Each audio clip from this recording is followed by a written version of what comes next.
17th, 2026 Board of Supervisors meeting. We are going to start our meeting today with a flag salute, and our County Auditor Controller Andy Sisk is going to lead us in the pledge. Pledge allegiance to the flag of the United States of America and to the republic for which it stands, one nation, under God, indivisible, with liberty and justice for all. Thank you, Andy. We will now move to our consent agenda. Is there anything on the consent agenda that anyone would like to pull? And does anyone in the public have anything they'd like to pull off of consent? We have a hand raised on Zoom. Okay. Diane, are you raising your hand to give public comment, or did you want to remove an item from consent? I would like to remove an item from consent, please. Okay, which item is that? That would be number 14-1.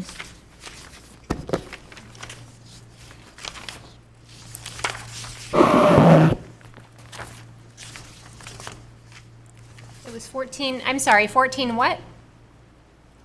A. Oh, 14A. Okay, and anyone else have anything they'd like to pull? Then I will bring it back to the board for the remaining items. I'll move approval, and I'll second. Moved by Jones, seconded by Gore, and this is a roll call vote. Gore? Aye. DiMattei? Yes. Jones? Aye. Gustafson? Oh, absent. Landon? Yes. Okay, then we will move to item 14A. And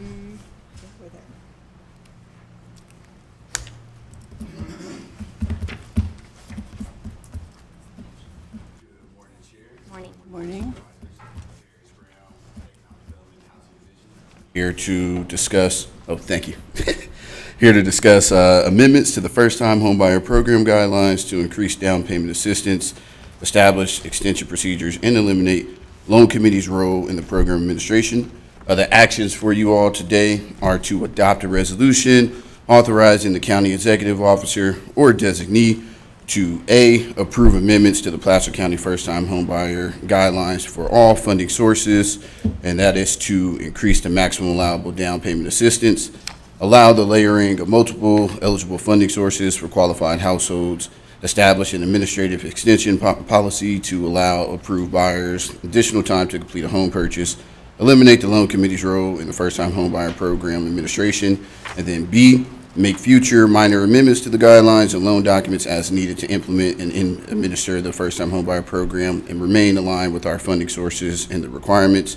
And then C, execute all documents as necessary for the first-time homebuyer program implementation and administration. We're bringing this item forward for consent today.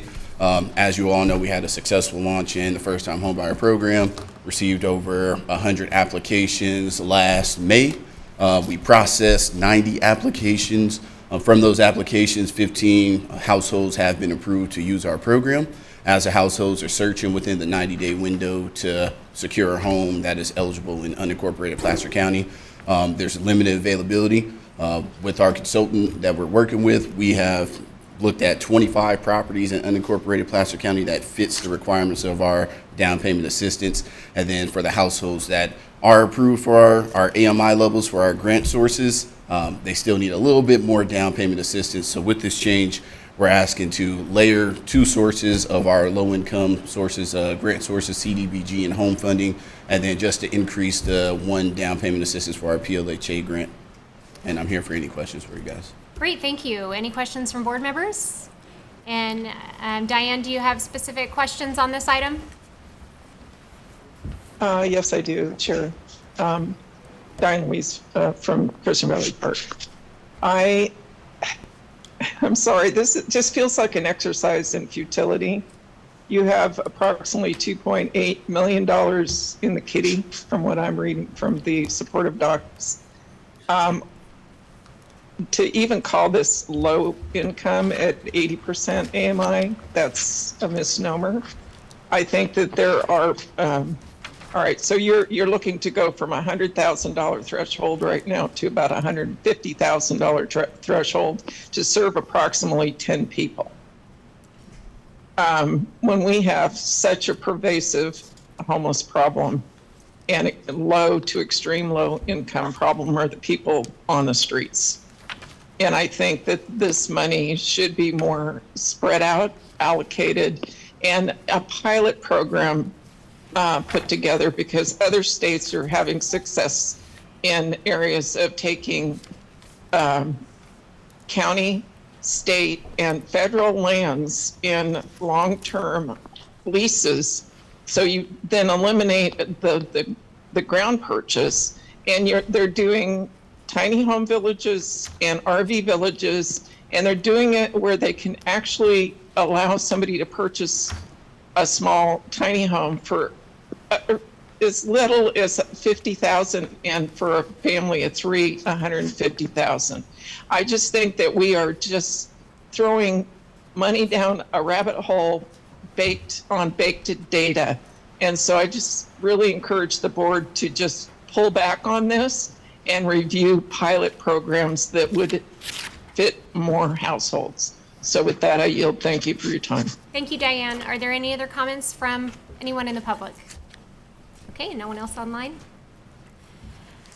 Can you clarify this funding, where the funding comes from, and are those dollars restricted? Correct, yeah. The funding is restricted. It's from the state, Housing Community Development. We have 3 grants, one home grant for $500,000, and we have some program income, about $300,000. So that's about $800,000 for that grant. And then we have a community development block grant for $500,000. And then we have a permanent local housing assistance grant for about 1.3. So collectively, the program, our first-time home buyer down payment assistance program, is about $2.6 million. Just to the comments that were just made, I think just kind of letting people know why we're asking the increase. So for the sales price that some of our households can afford is $540,000. They would need a first mortgage of $440,000. And with our $100,000 down payment assistance at a 6.25% interest rate on that $440,000, they would be paying $3,421 a month, and that's just for the rent, not their other expenses. So that's a 47.5% housing cost. Our program is trying to get that housing cost down to at least 35%, so folks can have more money for other expenses. So asking to increase up to $50,000 is helping them with that first mortgage, bringing it down to just try to lower that first monthly payment. I think with the income levels, this is a low-income program, so 80% AMI. When you look at 80% AMI for our low-income households, a household of 4 is $102,000. So that's 80% AMI. So that's who we're trying to serve with these dollars. And then the 150%, a household size of 4 is $181,000. So you can think of 2 working adults in a household for that 150% level. So we're just trying to support households who are here that want that opportunity for home ownership with this program. Okay, thank you. Any other questions from board members? Okay, with that, I will bring it back for action. I'll move approval.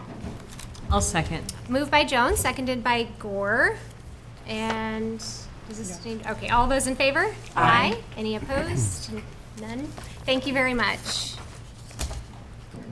We will now move to public comment. This is the time for public comment. If you would like to say something about something that's not on the agenda today, please come forward.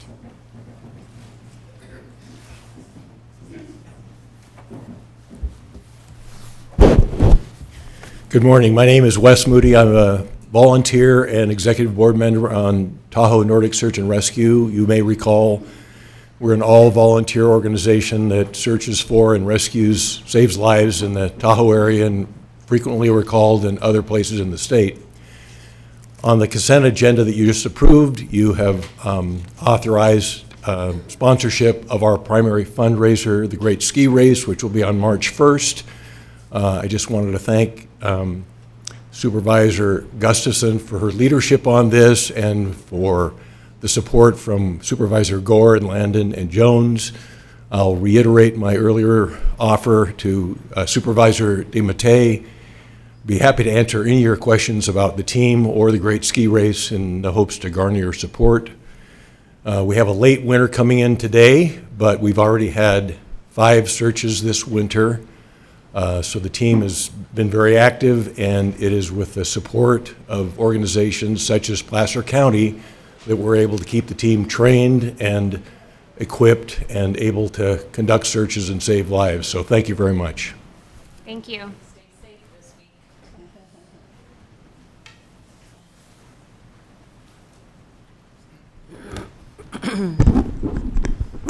Good morning, Chairperson and members of the Board of Supervisors. I am Antoinette Fabella, and I live in the city of Auburn.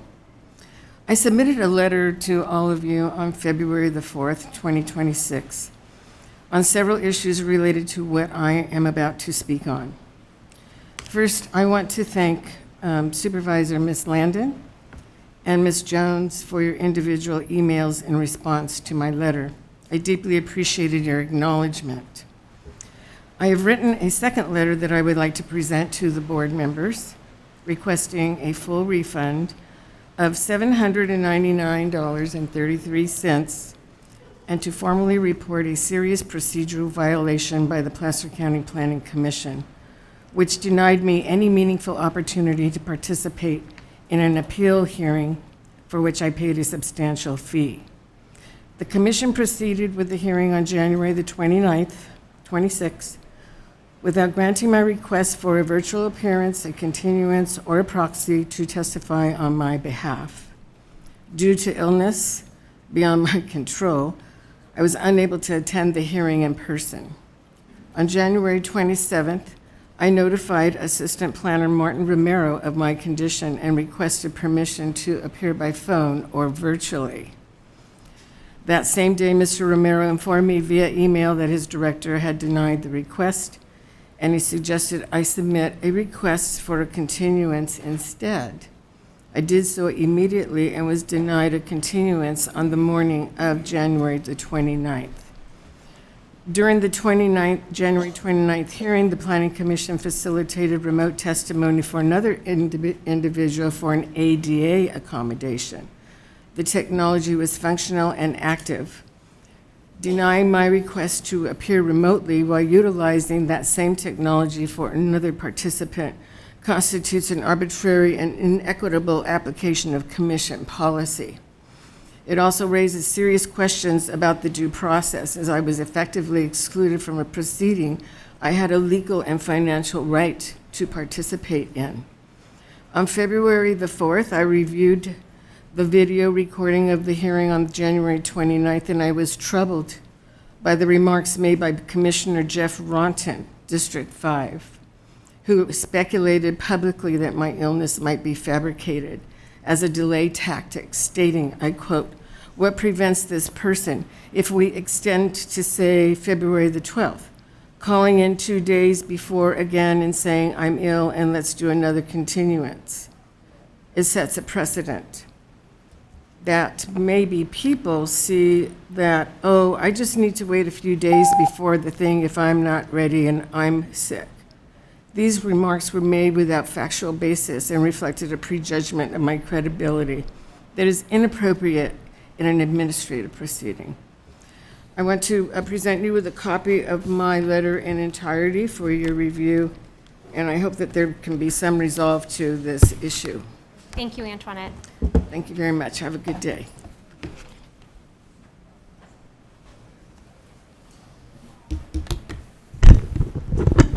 Good morning, members of the board. My name is Rafa Garcia, and I am a union representative with AFSCME, which is the American Federation of State, County, and Municipal Employees. We represent healthcare employees at the Placer County jails. And AFSCME, and healthcare is currently managed by WellPath. AFSCME has helped improve the lives of current employees through collective bargaining. And recently, AFSCME was informed that the county may be moving with another provider who is no longer WellPath. We ask that if the county moves to another provider, that the board and/or the county also requires the next provider to keep its current wages for the represented employees and the represented employees, such as the nurses, medical assistants, nurse practitioners, mental health professionals, dental assistants, administrative assistants, nursing assistants, psych techs, etc. They are the backbone of providing the health care here, and we believe it would be of great importance to ensure they remain employed if the county moves to a different healthcare provider. Again, we request the county that if the county moves to a new provider, that the county requires the next provider to retain its existing wages and existing represented employees. Thank you for your time. Thank you.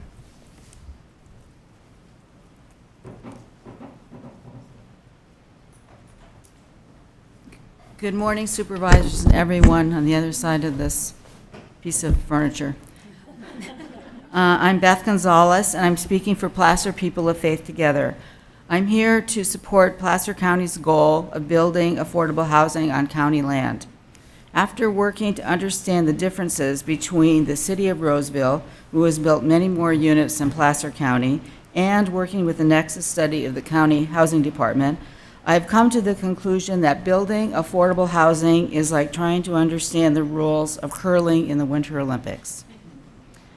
PPOFT strongly encourages the Board of Supervisors to look outside the box in order to build housing for people who work and serve the people of Placer County.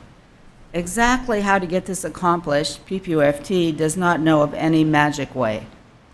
We urge you to stretch your talents and energy to make this happen. And considering the weather, if we all take a reality check, we slept in warm beds last night. Others were not so privileged, and it is yours and our job to build affordable housing. Thank you. Thank you.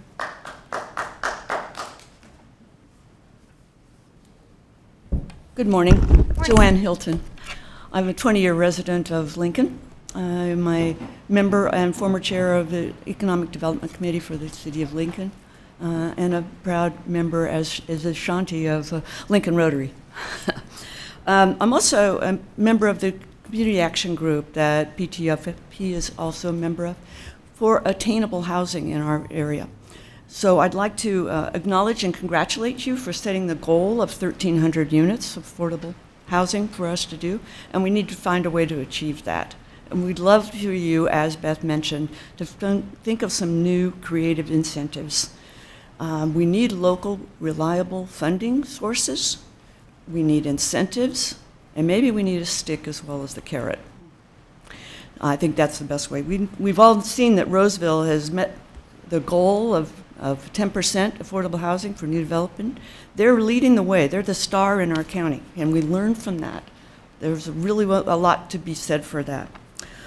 We're closely following the Nexus study, and by the way, shout out to Darius Brown, very knowledgeable and brings a positive attitude.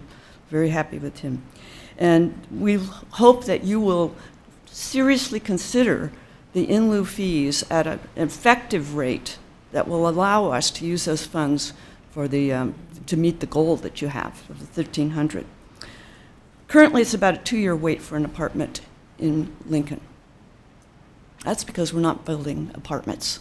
We need multi-level apartments for the people who clear your tables in a restaurant, wash your dishes, clean the hotels. We can't attract those employers unless we have places for them to live. And in Lincoln, there's no place for them to live. I know that's not your housing thing, but we will look to you as a county to set the stage for the incentives that we need to do in Lincoln. So I appreciate your time, and thank you for considering that. Thanks, Joanne. Thank you.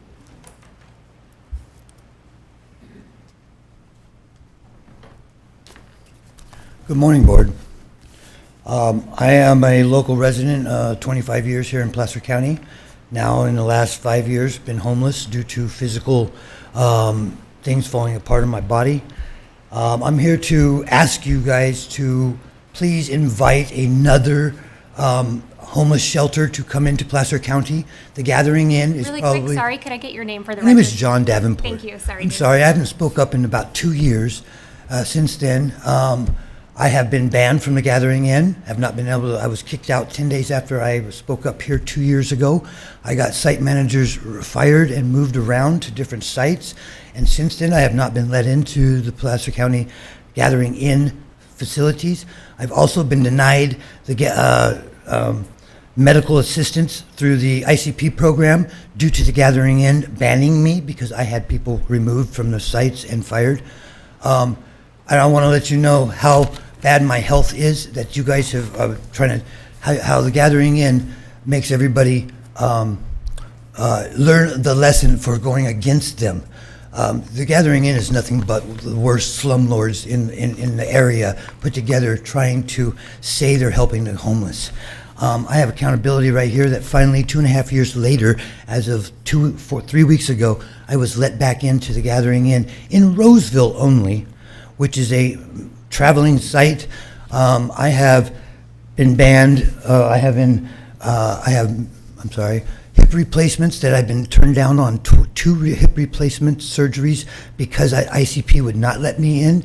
And I was with them a month before trying to get them a spot, and they would just not have me because of the people that I have had removed from this organization. Since then, the Gathering Inn in Roseville drug tested me to get me in on a Friday. I passed the drug test. On Saturday, one of the ladies said, "I've read your file. I know all about you, and I want you to take another drug test. I think you're high." I said, "You're kidding me. I've been waiting 2.5 years. You're going to my church tonight. I'm really excited. I'm ADD. I don't have any pot, blah, blah, blah, to slow me down. No, I think you're high on drugs." Okay, great. Let's take a test. The lady gave me a test. 2 people looked at it, said, "You're good." She gets it, and 5 minutes later, she wants me back to take another test. Excuse me. Okay, I take another test. The same 2 people said I'm good on that test. The same third person who says I need to take another one says I'm high for methamphetamines. I said, "Excuse me, no, I'm not." She goes, "Okay, well, we're not going to turn you out tonight. We're going to wait till tomorrow morning when you're at your church. We're going to drug test you, and we're going to kick you out then." I said, "Excuse me?" I called my friend from my church. I said, "Look, I need you to come up here and get me." We went and got a CVS test. We went back to the church. They drug tested me. They said, "Again, you're high for methamphetamines and meth." I said, "Really?" I said, "Okay." Sunday, she said, "You need to be at the location." I said, "Okay." Monday morning, I go to Chapaday. I talk to my doctors. Don't even have an appointment. I get in there with my doctors. My doctors wrote me a letter stating here, right here to you guys. John, notice can I to have you confirm. wrap up your comment? Sorry to cut you off. Do you mind wrapping it up? Yes, I want you to know how dirty the Gathering Inn is. I have a statement, sworn statement from a PhD doctor at Chapaday stating that he can see back 2 weeks that I have not been high and that the Gathering Inn is keeping me out on purpose. I am planning on suing for pain and damages for 2.5 years of not being able to be in the Gathering Inn. And I really ask you guys to invite the state to come in and talk to these clients at the Gathering Inn and see some of these past Thank you. horrific things that have Thank gone you. on with them. Thank you so much. Thank you. I appreciate your comments. And any other lawyers out there, there's a lot of suits to take.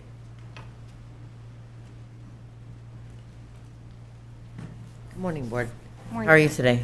I'm Sherry Edatis, and I live at the, I was gonna say mobile temporary shelter, but that's not it anymore. I live at the mid-shelter, Placer, here in Placer. And I have a slight issue with what's going on over there. On the 2nd, I went on a pass, and I came back. And we all know that I've been clean for 4.5 years, you know what I mean? Super excited, can't wait to hit my 5th, you know what I mean? And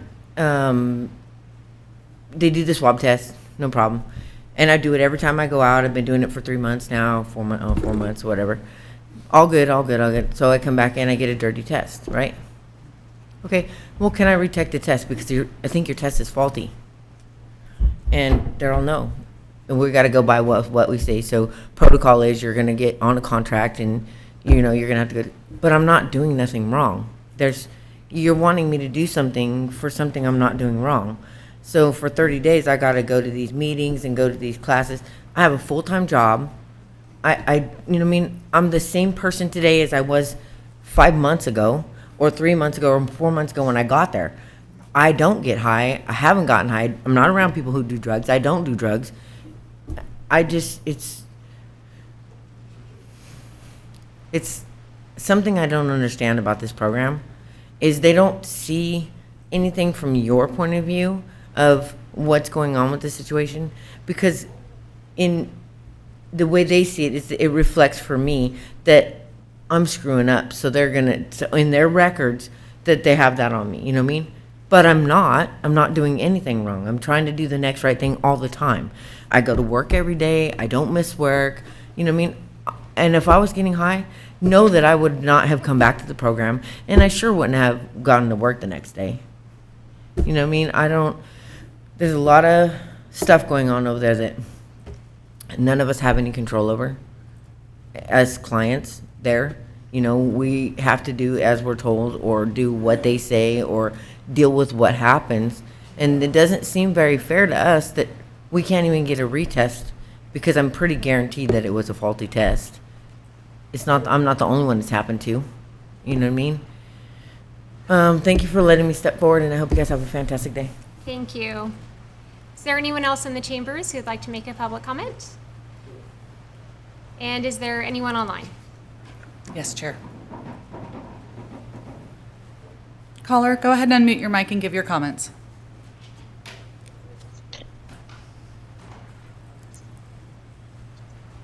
Greetings again, Supervisors. Diane Louise Alessi from Christian Valley Park Community Services District.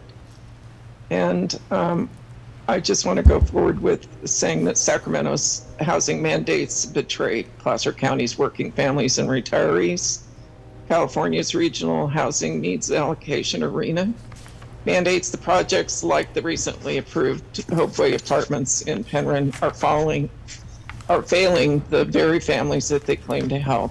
Far from providing true affordability, they impose a high-density development that erodes the rural character and burdens local infrastructure. The Hopeway project, 240 units, is an estimated almost $118 million cost, roughly $490,753 per unit. Breaking it down, one-bedroom units approach $835 per square foot, and a two-bedroom around $630 per square foot.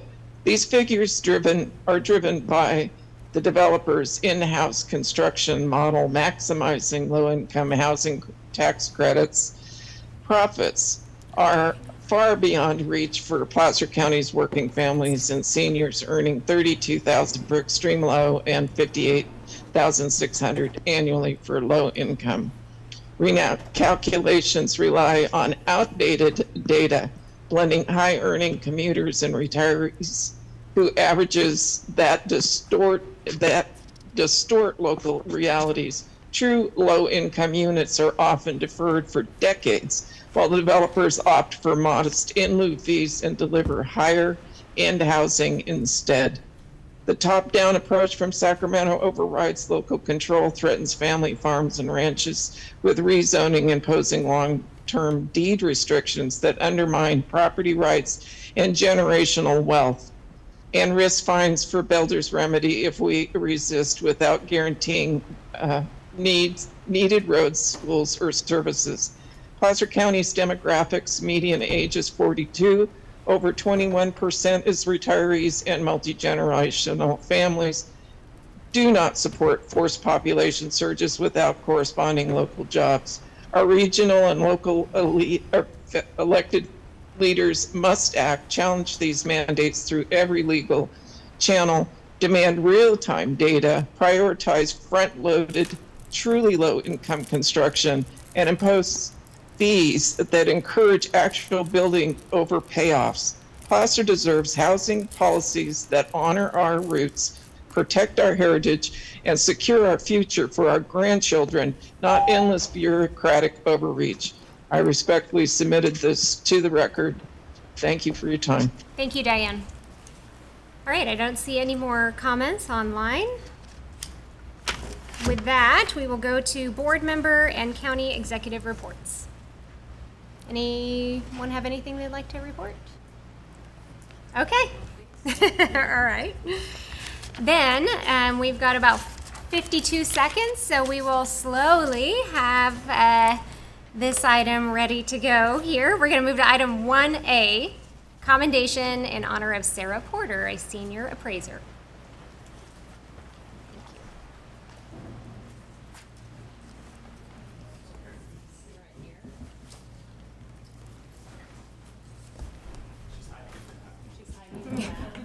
It's okay. Morning. Sorry about that. There was some traffic there at the doorway. Oh, no, we're fine. We're still on item 1. Okay, good. Yeah. Thank you, though. We've got 15 seconds. No, you can just sit there. Yes.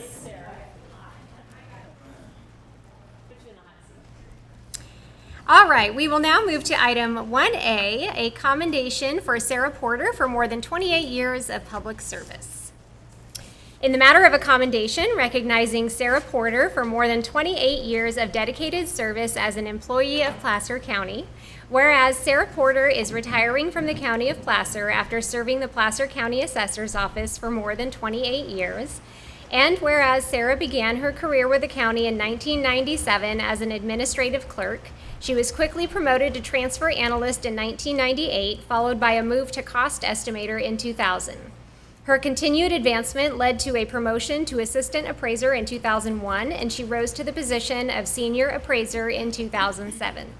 And whereas Sarah utilized her assessment knowledge to value some of the county's more complex commercial property, including golf courses, hospitals, low-income housing, skilled nursing, and assisted living, and whereas Sarah assisted other divisions in the office to complete appraisals for the newly passed Proposition 19 program in order to process applications timely, and whereas Sarah demonstrated strong leadership as a shop steward for PPEO in 2014 and later as a PPEO board member, her dedication to fairness, integrity, and collaboration made a lasting impact on both employees and the county. And whereas Sarah has provided exceptional customer service to Placer County property owners, making every effort to ensure that their assessment inquiries were handled with professionalism and compassion. And whereas Sarah actively contributed to a collaborative work environment, generously sharing her knowledge and insights to support professional development and mutual learning. And whereas Sarah's enthusiasm for planning and executing engaging office activities significantly boosted team morale and cultivated a strong sense of connection and camaraderie among team members. And whereas Sarah's commitment to mentoring others created a lasting impact by inspiring confidence, resilience, and a positive mindset among the office.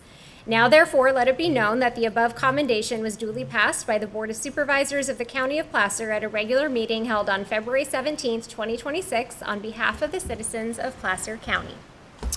With that, I will first open it up to the public and just see if there's anyone who may want to make some comments.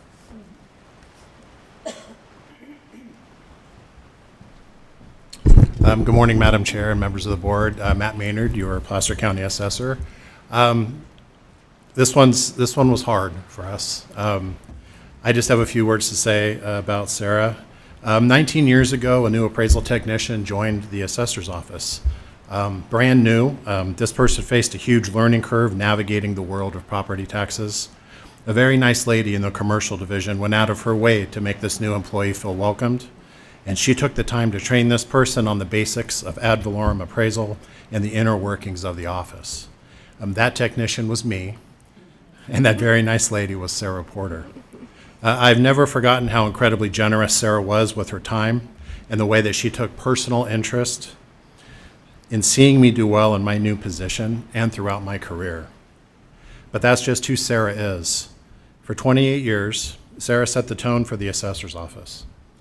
Above and beyond all the incredible valuation work she provided our office, she also took it upon herself to make all employees feel included. She was the office mom, always volunteering her time to help with office-wide celebrations, delivering meals at home to employees recovering from medical challenges, and planning after-work get-togethers to strengthen the bonds among her peers. Replacing a Sarah Porter is simply not possible. I hope that Sarah knows what a lasting impression that she has made on our office and how much I appreciate everything that she did for me on a personal level. I also hope that she takes pride in the good work that she did for the citizens of Placer County. The administration of property taxes and the work of ad valorem appraisal is often underappreciated and is almost never in the spotlight, yet it plays a crucial role in funding our local government. Sarah's commitment to this work and her numerous accomplishments are commendable. On behalf of the office and from the bottom of my heart, thank you, Sarah. Enjoy your retirement and chasing grandbabies. You deserve every moment of happiness. Thank you. Yay.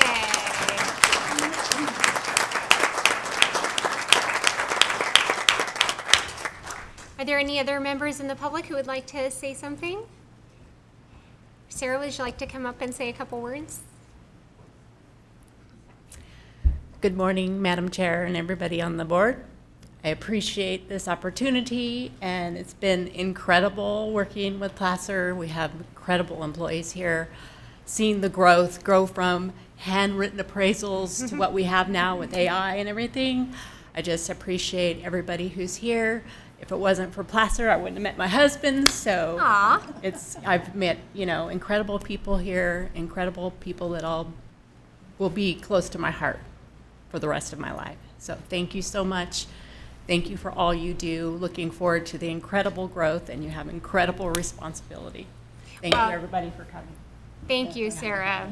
And you don't have to go quite yet. Just thank you for your service to Placer County and to all the residents here.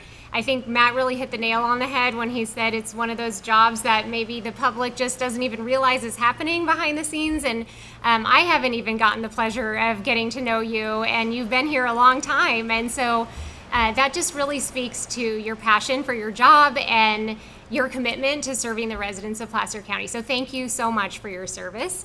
And Supervisor Jones has a few words. Yeah, I just wanted to congratulate you on your retirement. And from what Matt says, you're an exceptional person. And thank you. Thank you for your service. Thank you. Supervisor Gore.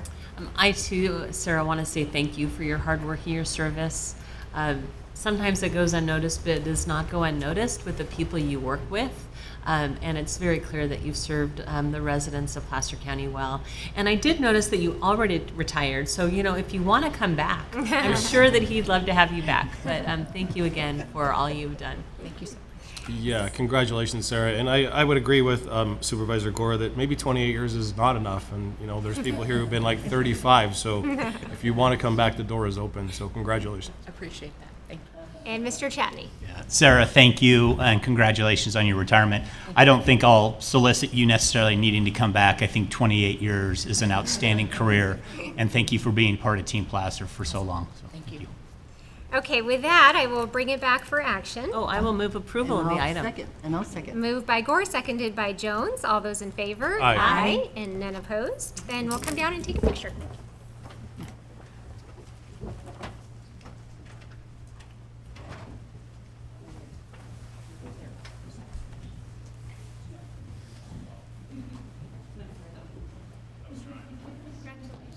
That's really nice. There you go.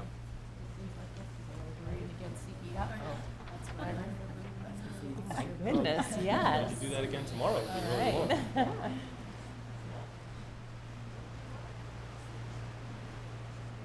Good. That's awesome. Thank you. Enjoy retirement. Oh, okay. Great. Congratulations. Thank you so much.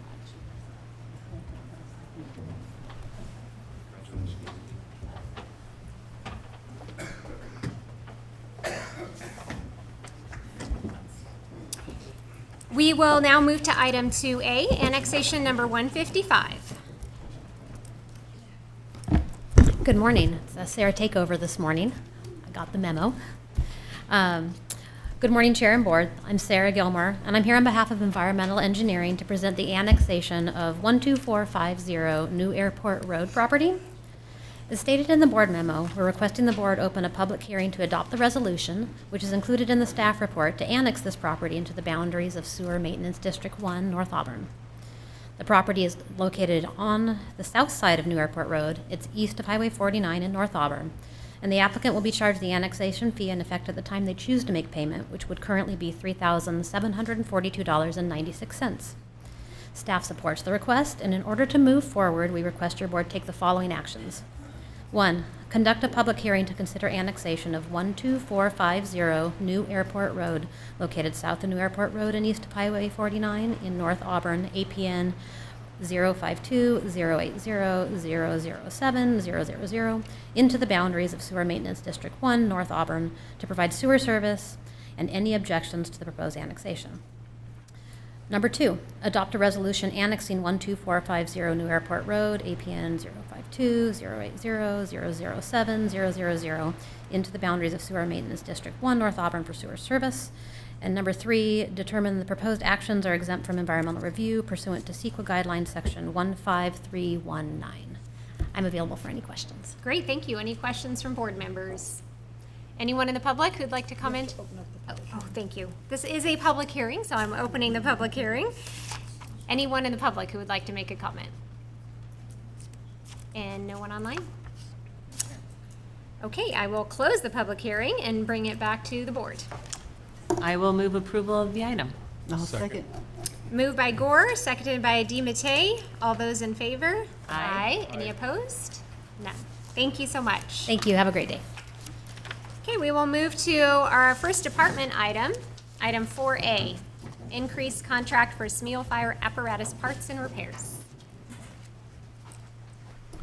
Good morning again. Good morning. Apologize for my earlier intrusion. Supervisor love the Gore enthusiasm. inspired me with her energy this morning, so I came fired in, ready to go. So I apologize for that. But yeah, that's all right. My name is John Manning. I'm the purchasing manager, and I'm here before you today regarding a contract with Kalmakov Enterprises for fire apparatus parts and repairs. So what I'll do is I'll read the action requested, and then I'll give you a brief background on this.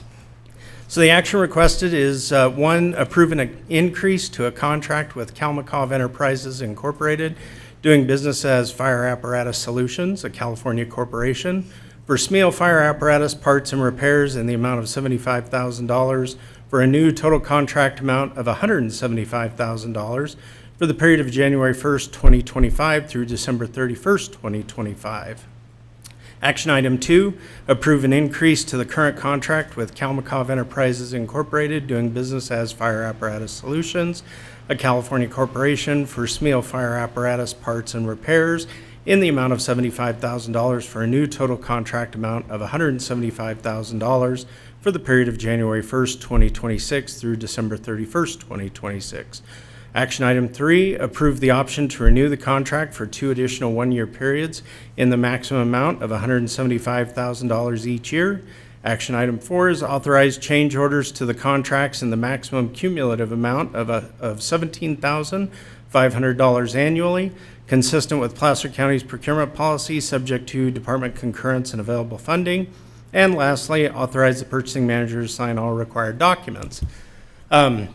So just to give you a brief background, historically, these contracts were executed under my authority in the total amount of $100,000 per year.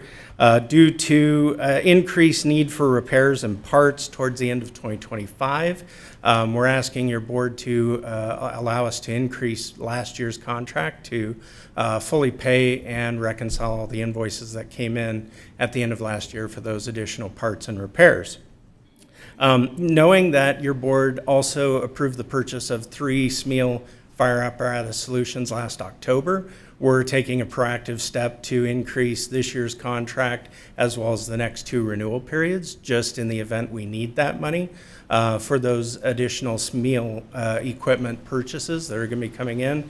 They'll have a standard manufacturer's warranty, but knowing that those will end within this time period we're asking for, we figured that that increased amount will be a good proactive step. That way we don't have to bother your board for future requests. So, and basically these contracts are compliant with the county's procurement policy under 3.6B, because Kalmakov Enterprises, Inc. is the only authorized Smeal apparatus dealer in the Northern California area.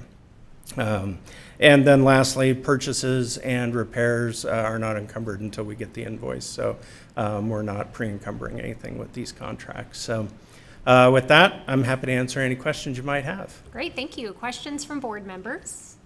Don't see any. And is there anyone in the public who'd like to comment on this item?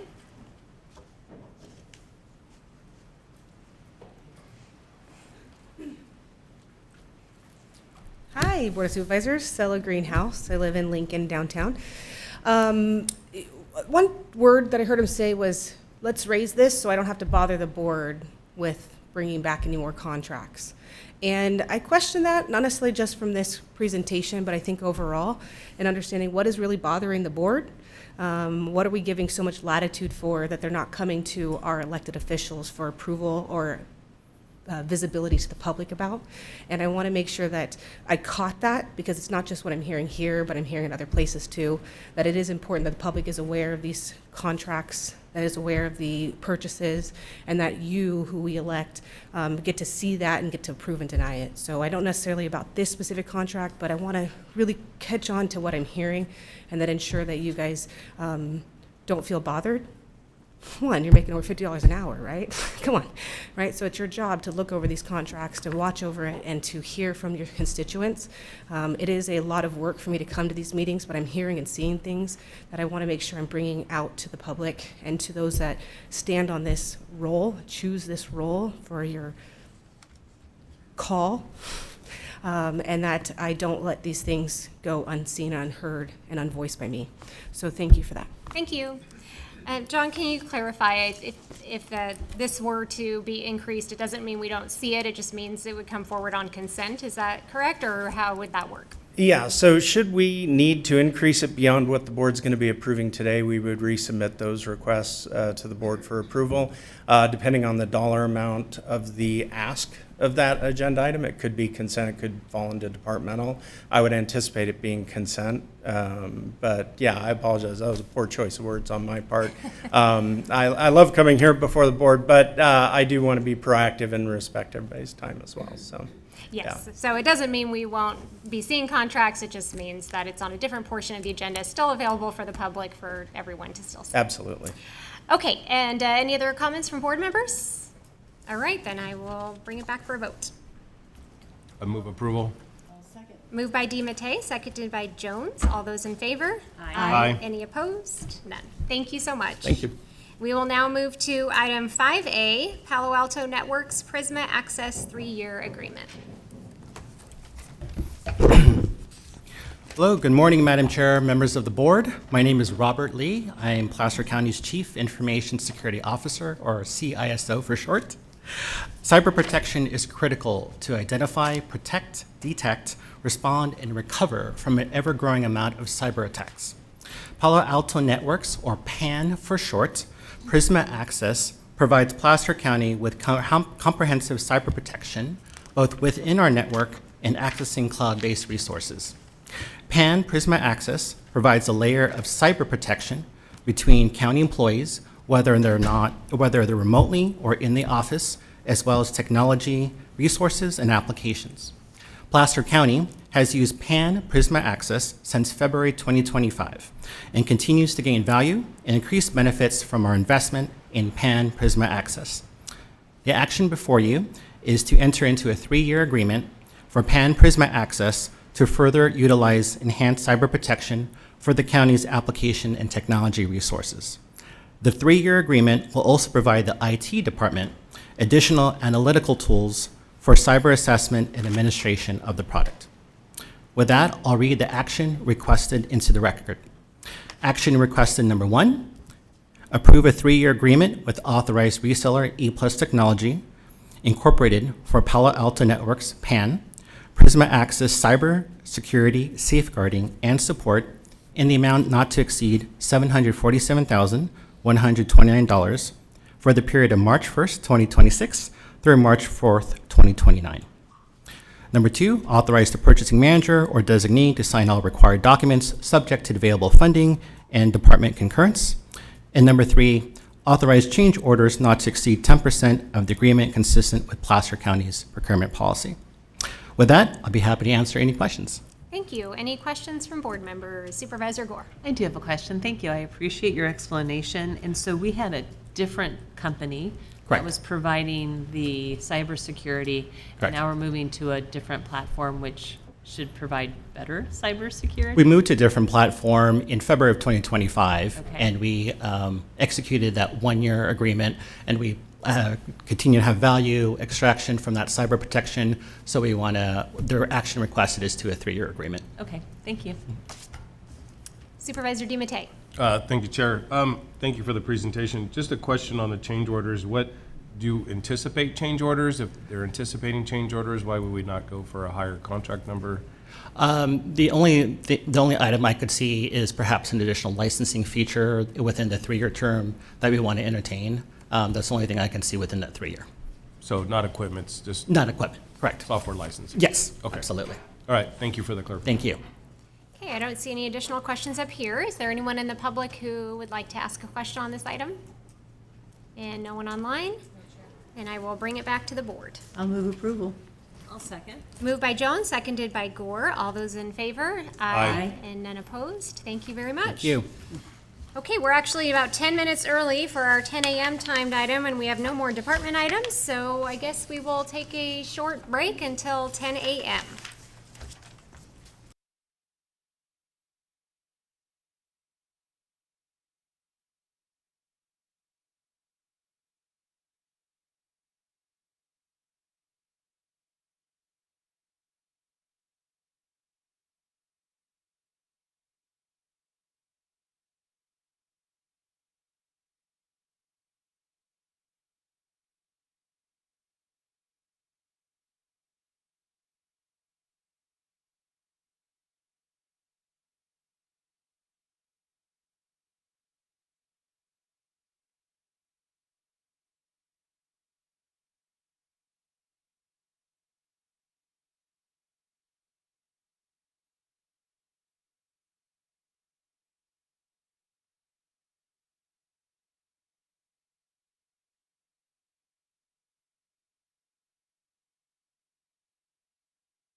or if you recommend. Okay, we will now move to our 10 a.m. timed item, the 2025 Placer County Code Amendment Package.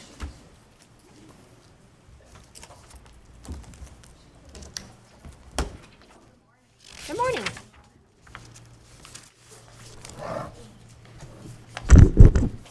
All right, good morning, Supervisors, Chair. My name is Lucy Rollins. I'm a senior planner with the Long Range Planning Team.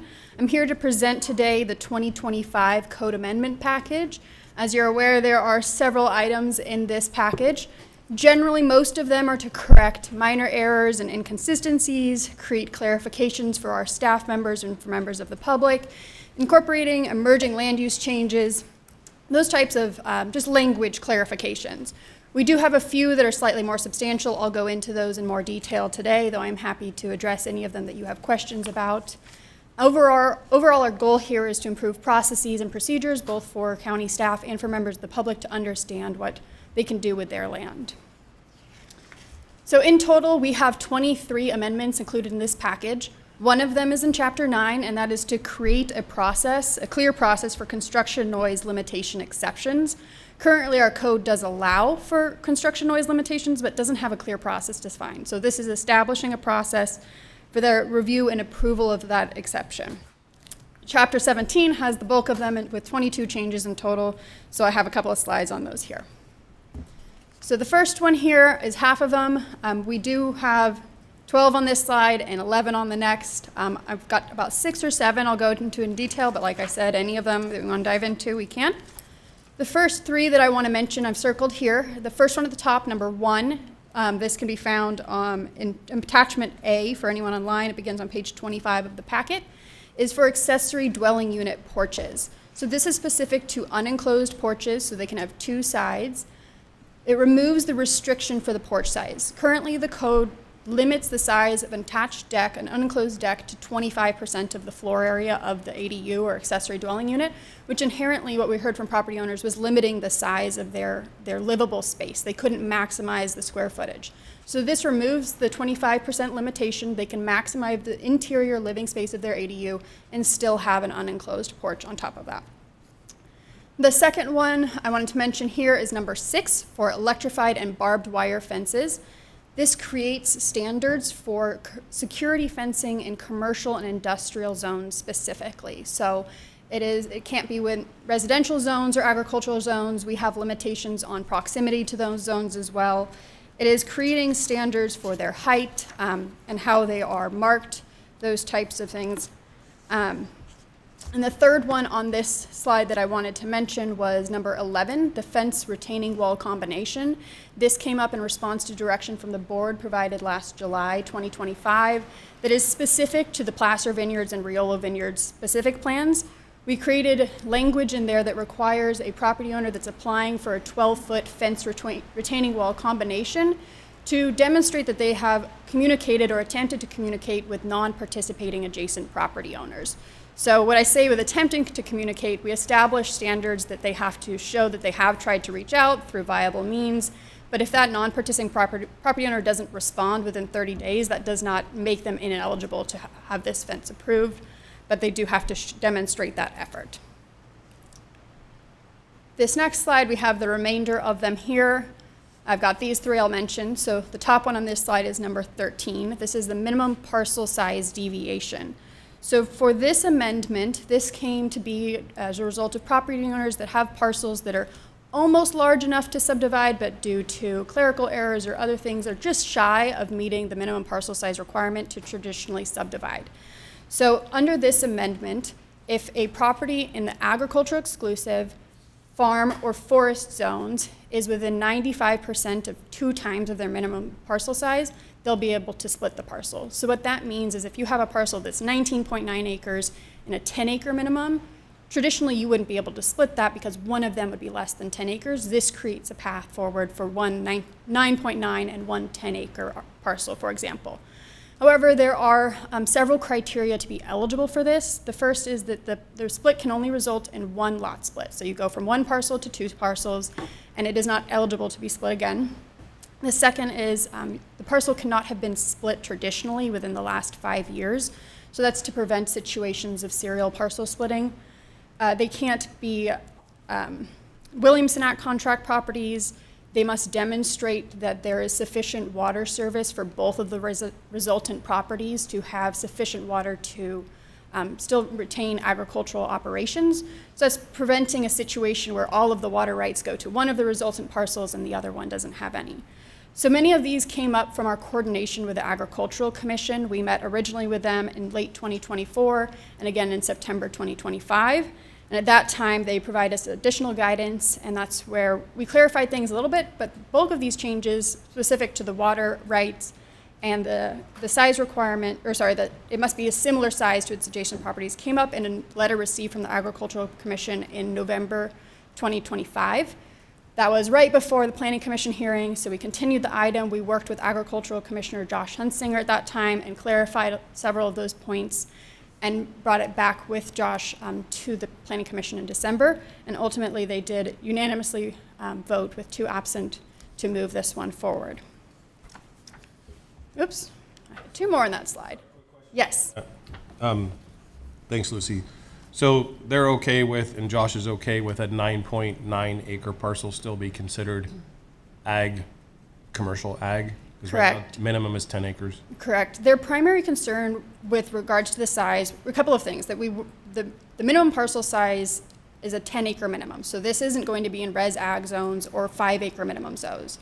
So the smallest you'll result in is about a 9.9 acres. So they were fine with that. And then additionally, the water was the primary concern, was that the water rights were split proportionally between the resultant parcels, because they believed a 9.9 acre parcel could support similar agricultural capacity as 10 acres, as long as it had the same amount of water rights.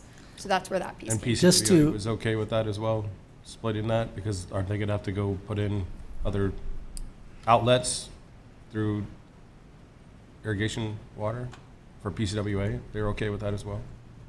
It probably would be NID for most It of may these be. impacted ones might be NID. Yeah, I mean, Or the Anna. package was routed to them. We didn't get any comments from them. And they're fine with it then, okay. Yeah, I would also just want to supplement what Lucy mentioned. You know, the Ag Commission did provide that letter. Mr. Hunsinger was at the Planning Commission meeting. We felt that the changes that were made to the ordinance, those provisions, addressed their concerns.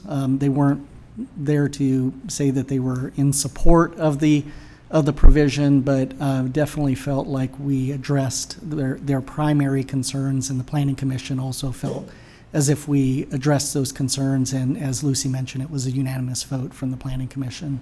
Okay. And then they can no longer be split again? That's correct. Okay, thank you. And there's an additional stipulation or criteria that if additional infrastructure is required, they will need to have easements across the properties to ensure that can be installed to serve both of the properties. So the next one we have I wanted to mention is number 20. That's a subdivision modifications and variance. This one is relatively minor, but currently if a property in a subdivision comes forward for a change or a variance to their property, the way the code is currently written is even if that affects only one property, it comes forward as an entire subdivision modification. So this amendment creates a process whereby if the amendment or the modification only affects one parcel, it comes forward as a variance and is heard through that process. If it will affect 2 or more, it will go through the full modification process. And then number 21 we have is the movable tiny homes ordinance.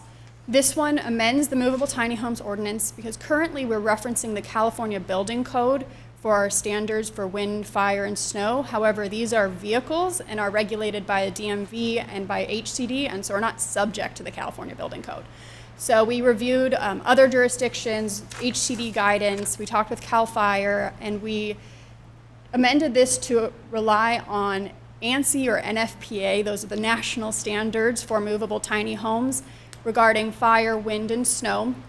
We met with manufactured home manufacturers that said that tiny home manufacturers who said they would be able to develop and to meet these criteria. They're having to require them anyway, and we're just going to require the applicant to show evidence of certification by the manufacturer that they are complying with these standards. The only asterisk to this is for snow requirements, that the ANSI standards go up to 20 pounds per square foot for snow load requirements, which is insufficient for our eastern slope. And so those standards do allow a local jurisdiction to reference other requirements for snow load. So the way we have done this is we have referenced they will be required to demonstrate an equivalent snow load requirement as what would be required for any residential structure on that site. So it's not required in the building code, just that they have an equivalent to what would be required. A couple of changes have been made since the Planning Commission recommended approval in December. The first is to that movable tiny homes ordinance. We simply replaced, it had referenced the Building Services Division as the review authority. We changed that to the Community Development Resources Agency because this will largely just be checking that the application is complete, though we may have technical assistance from the Building Division or others to make sure those details are correct. And then for digital display signs, we did remove this from the package entirely. The amendment was originally added for digital display signs in response to feedback from property owners that wanted to be able to add digital display signs. The amendment proposed regulating these signs by use rather than by zone, though. And so certain uses would be allowed to have them and certain uses would not be allowed to have them.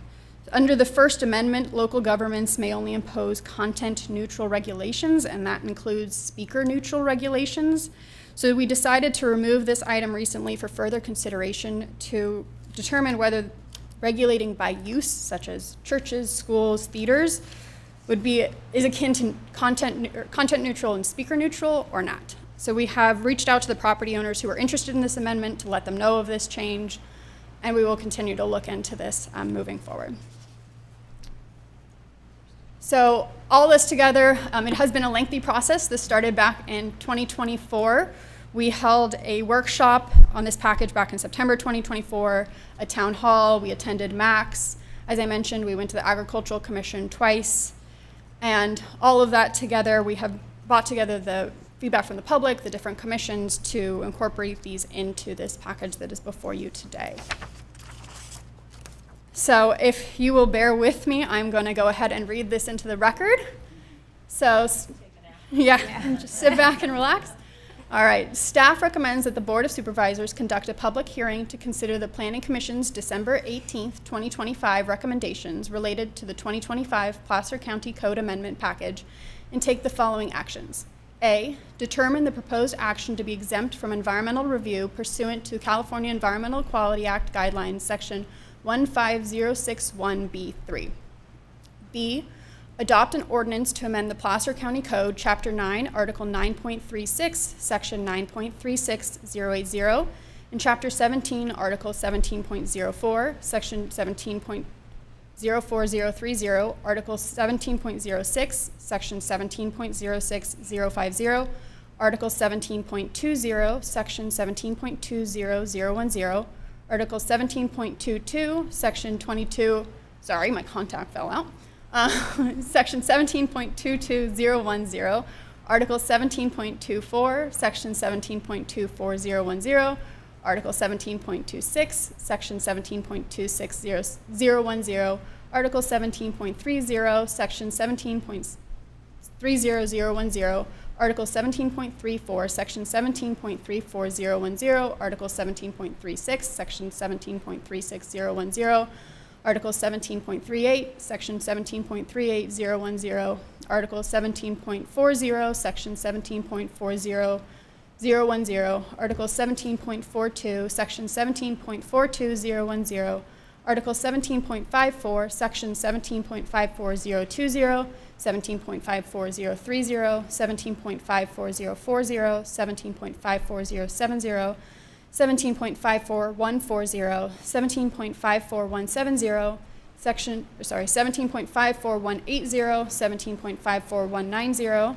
Article 17.56, Section 17.56180, 17.56200, 17.563.340, 17.56.350, 17.56.360, 17.56.400, Article 17.60, Section 17.60100, 17.60105, and Article 17.62, Section 17.62032, 17.62180, and 17.62185. Nice work. Okay, this is a public hearing, so I will open up the public hearing and first ask if the board has questions. Okay, I don't see any yet. I will open it up now for the public if anyone would like to comment on this item.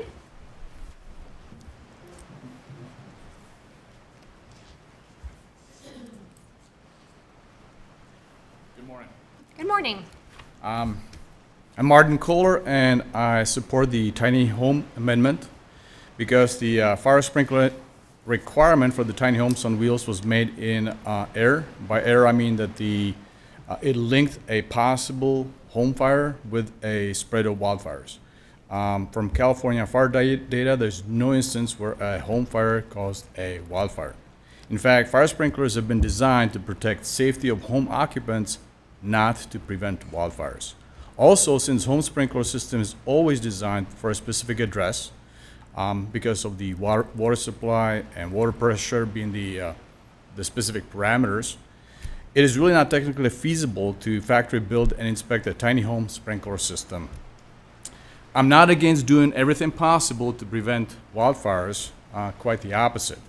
I fully support the defensible space rules that have been proven to prevent the spread of wildfires.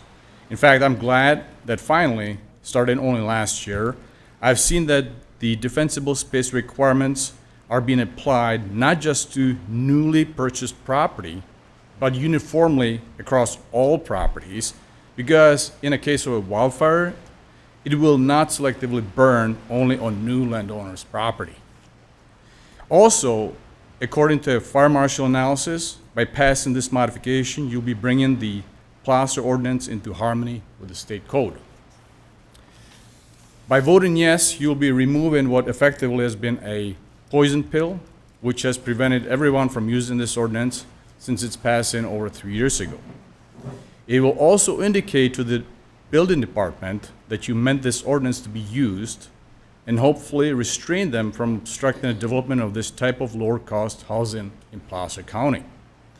There already are movable tiny homes in Placer County, but they have not been installed legally and have not been inspected for health and safety issues, by which I mean electrical connections, water connections, sewer connections.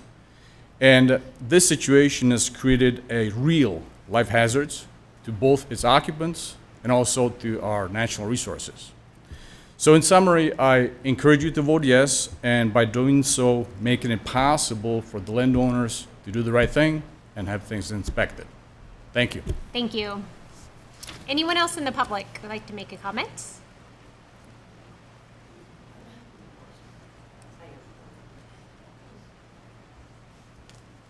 Hi. Good morning. Good morning. My name's, sorry, Rhonda Perkins Wells.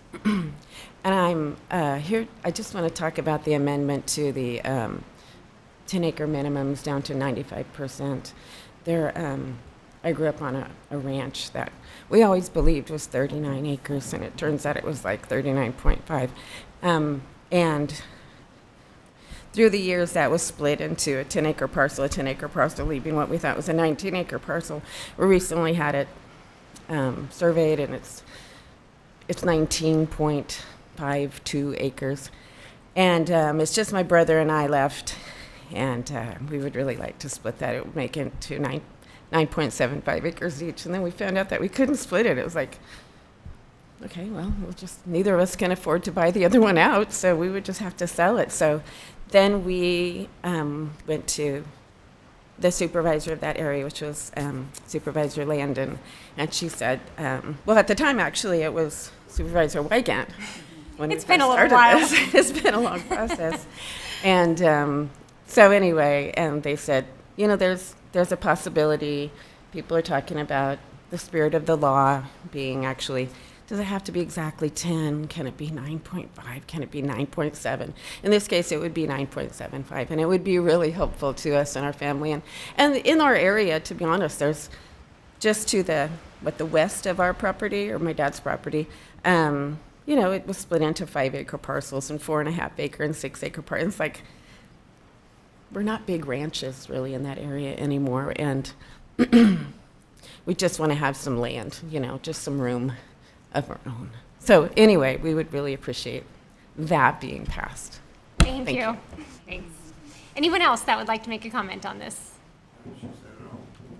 Great, got it.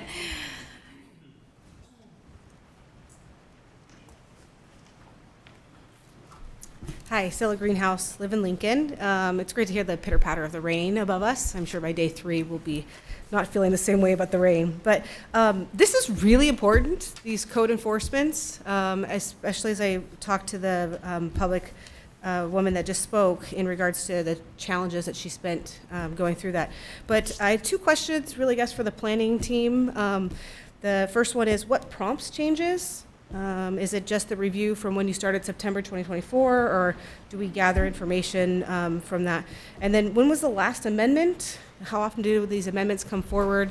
And how often do we react to the changes that come forward from I think you talked about property owners. So those are 2 questions for you, but it takes a lot of critical thinking. I mean, that's a lot of codes, it's a lot of numbers. So I really appreciate the team that put their mindset into this to really look at it critically and decide which needs to be adjusted, and working with the different departments to identify why we can't adjust something or why we should adjust something, so that we can make it more flexible and make sure that we're growing as a county for the people that live in it. So I do appreciate the work that's been put into that. So those 2 questions I just had. Thank you. Thank you. And I don't see anyone else in the chambers. Looks like maybe we have one online. Yes, we do. Caller, go ahead and unmute your mic and give your comments. Yes, good morning. My name is Erin Casey. I am the CEO of the Tahoe Housing Hub. I wish I could be there in person. However, given the weather up in the Tahoe area, hopefully this will suffice. We did submit comments on Friday, so hopefully you've had a chance to see that letter as well as the attachments. And I want to thank staff for bringing forward these amendments. And specifically what I'm interested in are the movable tiny home components. This is an important step in diversifying housing options in high snow areas like the Tahoe area. And I really want to highlight an implementation issue that intersects directly with this zoning update. So through our ADU Accelerator program, where we provide free technical assistance to homeowners who are willing to build accessory dwelling units, which can be tiny homes, to support the workforce, we have worked with 32. We've talked to 32 prefab manufacturers and vetted products specifically for Tahoe conditions. We have found one company out of all of those who not only say they can do it, but will actually do it. What we have found is, while there are some companies that say, yes, we can engineer our products to meet snow load requirements, they have to be able to scale that order. And in our experience, most of them are not really very eager to do it.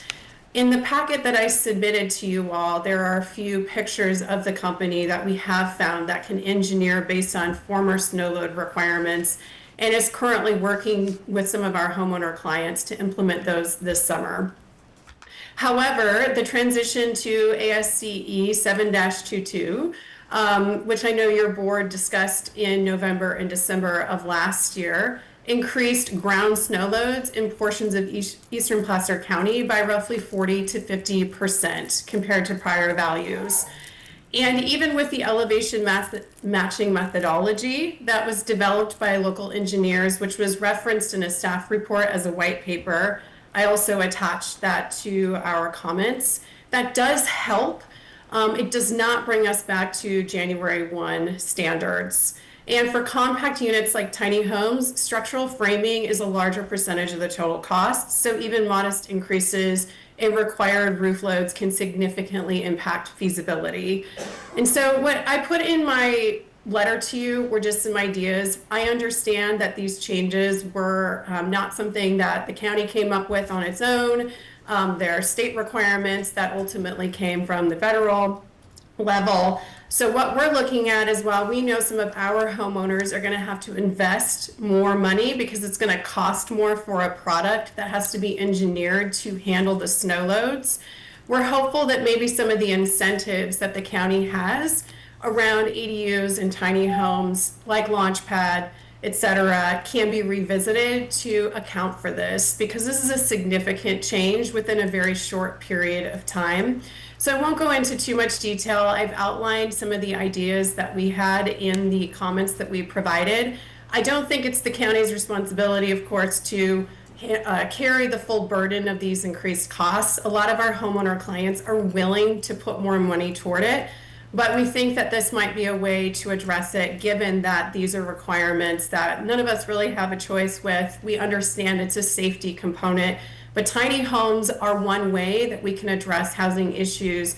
And up in Tahoe, building stick-built products is very, very expensive, and tiny homes has become... Erin, sorry to interrupt you. Can you wrap up your comments? Yeah, sure. Thank I'm you. done. Sorry. I was looking at the clock and I'm like, did I go over? Sorry. Thank you. No, I'm no done. problem. Thank you. Is there anyone else online? Yes, there is, Chair. Caller, go ahead and unmute your mic and give your comments. Greetings again, Supervisors. Diane Louise Alessi from Christian Valley Park.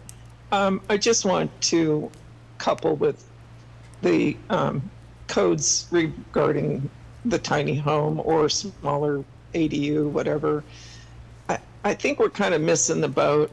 There's some incentive for even short-term or step-up type codation. In other words, more like a KOA campground kind of thing, only you have a longer term stay and you have enforcement for removal for people for non-payment or bad actors.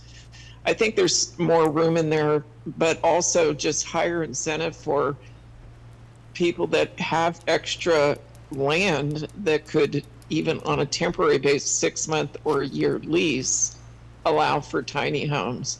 I saw, to me, one of the poison pills in the checkoff list for tiny homes, besides, which I agree, the whole fire system, suppression system, to me seems ridiculous. But, you know, like having to take the wheels off. Maybe you extend that. You don't take the wheels off for a year because it may not be a permanent situation. I just have been really digging in, even worldwide, but even in California, there are 5 fairly well-established tiny home villages that have been put in place since probably 2022, some in 2025. Christian Valley Park Residents Coalition is putting together a white paper for the county to try to show you the juxtaposition of this, what California already has in place, what other states have in place, and how we could make that easier to obtain. So rather than putting people in TGI tents somewhere, allow for them to have a RV and or tiny home, and maybe temporarily parking it with a property owner. But give that property owner the ability to evict them instead of this constant, once they're there, you can't get rid of them scenario. So with that, I just want to put that bug in your bonnet. I just think it could go further in the codes. Thank you. Thanks, Diane. No further comments. All right, that looks like the last public comment, so we will close the public hearing and bring it back to the board for any questions or comments. Supervisor Gore. Actually, did you guys want to answer some questions? Oh, yeah, before I sorry ask my about that. question? Yes, I just thank you. realized that, so. Thank you. Thanks Yeah. for the reminder. Thank you, Supervisor Gore. Chair Landon, I realized I didn't introduce myself the first time I spoke. So Chris Pahuli, Placer County Planning Director. As it relates to the questions that were brought up about this zoning text amendment package, just wanted to provide some responses there. First of all, as the board's aware, we do amend our zoning ordinance multiple times per year. Many times, however, it's part of a very targeted package of amendments. However, these, what we consider like a cleanup amendment package, where we have multiple provisions of the code that we're addressing, as Ms. Rollins mentioned during her presentation, that are largely addressing obsolete or unclear language in the code. We try to get to a package like this every several years or so, and that's why it's taken us some time to get through this particular package. In terms of what prompts those changes, many times it's staff that are working with customers either at the front counter or working through code enforcement issues and determining that maybe there's some unclear language in our code, and then bringing forward a long-range work program to the board and planning commission for guidance. In fact, we are going to be bringing our long-range work program to the board on March 24th and seeking some guidance from the board in terms of the next round of code amendments that we're going to be working on. In terms of the comments that were made by the Tahoe Housing Hub, Ms. Casey, we're going to continue working, our staff with our housing division with the Tahoe Housing Hub. I think there were some great comments that were made there, and we'll continue working to see what we might be able to do. And that was, the extent of the questions that were raised. Thank you. Great, thank you. Supervisor Gore. Thank you. So a couple of things, just in regards to what Aaron Casey stated, right? I think we move forward with the changes for the ADUs, but if there's changes need to be made with the snow load and let everybody have those conversations, could somebody then come in with a ADU and then do a variance or something? They are going to need to meet the standards that are outlined in the code, and so if they weren't able to meet those, that would be something that we're going to have to evaluate for either a potential determination about how it's meeting it, or a further revision to the code if it is necessary. Okay, well, I'll let y'all work on that. I appreciate it. I don't want to hold this up. And then I just really appreciate all the hard work. I had a briefing with whomever it was, probably you, Lucy, and you answered all my questions, which I really appreciate. I did have one thought for the future, just because I'm thinking about it now, and that does have to do, and we came across this with a property owner and a resident frustrated that somebody had a larger parcel, and an RV was parked, and a family member was using the RV on the property, and concerns about that. And I think we don't really have, I think we have some no camping ordinances, et cetera, but I do think it's something that we ought to look at, right? When should people be allowed to utilize their property? Obviously, you don't want it in a small, residential area, but are there opportunities where we could allow somebody to utilize an RV or a trailer on their property, because we do have a housing crisis, and what might be appropriate? So I think that's something that we ought to look at in the future. Thank you. Supervisor DiMattei. Thank you, Chair. Thank you guys for the presentation. Just to kind of go off of what some people spoke to at the podium as far as their pieces of property being distinctly maybe not splittable, because now I think they said 9.75 acres instead of 9.9 acres. Is it possible to maybe work with Josh? And I know, having my ag background, I guess I probably know more about this dirt than anybody, and it's really not that farmable for commercial uses anyways, whether it's 10 acres or 100 acres in some portions of our county. Is there a way to maybe tweak that a little bit to 9.75 acres? I don't want to go extreme and go to 9 acres, but if we have a situation like this that it's hard enough to keep properties in people's families just because of inheritance tax and everything else that you have to pay, or gifting tax, that we can probably tweak that number a little bit. I believe that the number that we ultimately are recommending, the 95%, it does kind of get to a more of a compromise solution with the Ag Commission.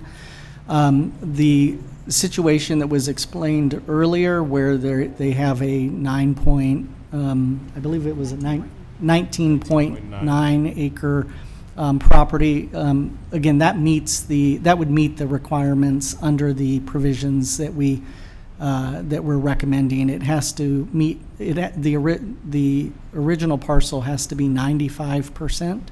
And so it would meet that requirement. As Ms. Rollins mentioned, there are a number of other provisions that have to be met, so I don't want to speculate as to that particular property, but in terms of, and their eligibility for the split, but in terms of the size requirements, it would meet that It requirement. would meet it. So they'd have one 9.9 and one 10. Correct. basically. So they could do that. Just wouldn't be even. Correct. Okay. Well, if you guys need anything, reach out to me. I'll help you. All right, thank you, Supervisor DeMatte. It doesn't look like we have any other comments. I did just want to say thank you so much for bringing this forward. I know it has been, and for you all to be patient for, gosh, 5 years since you first brought this up. Just really thankful that it finally got here, and I actually also very much appreciate your work with the Ag Commission and bringing them in and trying to make it better, because I think, none of us want to divide up our ag lands, but when it comes to the whole, as you mentioned, spirit of the law versus, when a lot of these parcels were made back in the day, it was like, yeah, it looks like about 20 acres, so they just kind of put it there. And so, anyway, I just want to say thank you, because I know it was a big, heavy lift, and I appreciate it. So, with that, I'll bring it back for action. I'll move approval. I'll second. Moved by Jones, seconded by Gore. All those in favor? Aye. Any opposed? Nope. All right, thank you so much. Thank you. Thanks for coming and speaking. And with that, we will now move to our closed session, and I will pass it over to County Council. The board will now adjourn to closed session to consider 2 items of existing litigation and 1 item of public employment.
All right, we are back from closed session, and I will pass it over to County Council to read us out.